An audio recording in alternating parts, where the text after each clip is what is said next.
ఇన్ని రోజుల నుంచి వచ్చే రూమర్స్ అన్నీ ఏకమై ఇవాళకైతే ఒక పెళ్లి బంధంగా మారింది.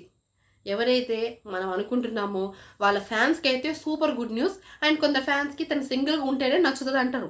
ఇంకొందరు హేటర్స్కి అయితే తను ఏం చేసినా సరే తప్పుగానే చూస్తారు. జిమ్కి వెళ్ళినా, ఎక్కడికి వెళ్ళినా, ఏ ఫ్రెండ్స్తో ట్రిప్కి వెళ్ళినా, ఆమె ట్రిప్కి వెళ్ళినా సరే ఇంకెవరితో వెళ్ళాననే ఫీలింగ్లో ఉంటారు హేటర్స్. ఎందుకంటే అవతల వాళ్ళ ఫ్యాన్స్ కదా వీళ్ళంతా. బట్ ఇటు సైడ్ నుంచి కూడా ఆలోచించాలి మనం. ఇప్పుడు ముచ్చట ఏంటంటే సమంత గారు and Raj the family man director ఎవరైతే ఉన్నారో వాళ్ళిద్దరికీ పెళ్ళయింది. ఇప్పుడు ఇంకొక రూమర్స్ ఏంటంటే ఈమె వెళ్ళడం వల్లనే వాళ్ళ వైఫ్ అండ్ హస్బెండ్ విడిపోయారు అనే ఒక రూమర్ ఉంది. ఇప్పుడు ఎవరో మధ్యన వస్తే విడిపోవాలి అనే థాట్ అవతల ఉన్నప్పుడు మనం చేసేది ఏం లేదు. ఇప్పుడు వాళ్ళకిద్దరికి ఇప్పుడు ఈమె లైఫ్లో ఏంద్రా అంటే ఇప్పుడు అందరూ ఏంటంటే నాగ చైతన్య గారు పెళ్లి చేసుకున్న 1.5 yearకే ఈమె పెళ్లి చేసుకున్నారు. మామూలుగా ఈమె చేసుకునే వాళ్ళేమో అంటే ఇప్పుడు ఇదంతా దీనికి కార్యక్రమం అన్నీ మన ఫ్యాన్స్ అందరు చేసిందే. వాళ్ళిద్దరిని ఎక్కడికి వెళ్ళినా సరే లవ్ చేసుకుంటారు, డేటింగ్లో ఉన్నారు, అది ఉన్నారు, ఇదన్నారు అదన్నారు. మొత్తానికి వాళ్ళు మీరన్న మాటకి వాళ్ళు పెళ్లి చేసుకున్నారు. ఎవరైతే ఈ రూమర్స్ అని బాగా స్ప్రెడ్ చేసిర్రో వాళ్ళు కూడా చెప్తున్నాను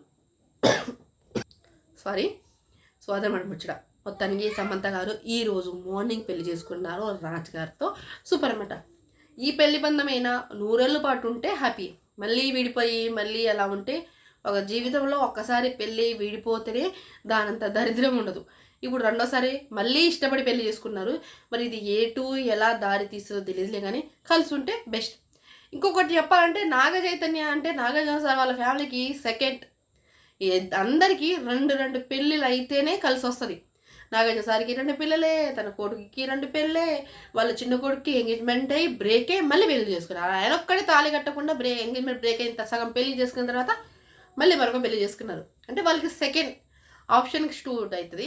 మరి ఈమె పోయి దాంట్లో గుంటలో పడ్డది కాబట్టి చేసేదేం లేదు. ఇప్పుడు శోభిత గారు లక్కీ ఎలా అయ్యారో అక్కడ వాళ్ళిద్దరు కలిసి ఉంటే సమంత గారు లక్కీ అవుతారు. మంచిగా ఉంటే ఓకే.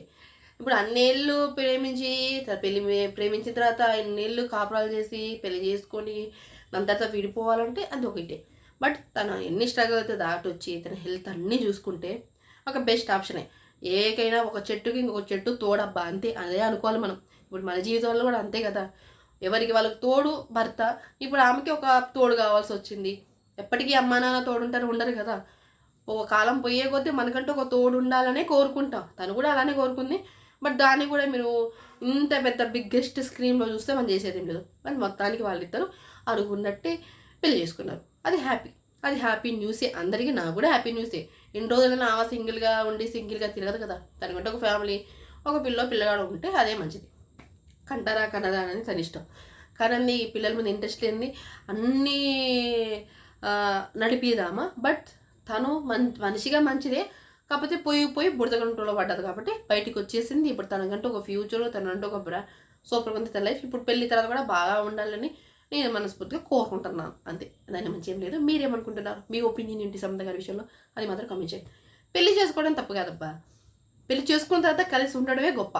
అది మెయిన్. ఇప్పుడు పెళ్లి చేసుకున్న తర్వాత అవుతూ తాదావంతరం కాదు, కానీ పెళ్లి చేసుకొని అలానే కలిసి ఉంటే దానికి తగ్గట్టు ఏమీ లేదు. ఇప్పుడు వీళ్ళు ఎలా అంటున్నారో అలానే ఉంటే అయిపోయి.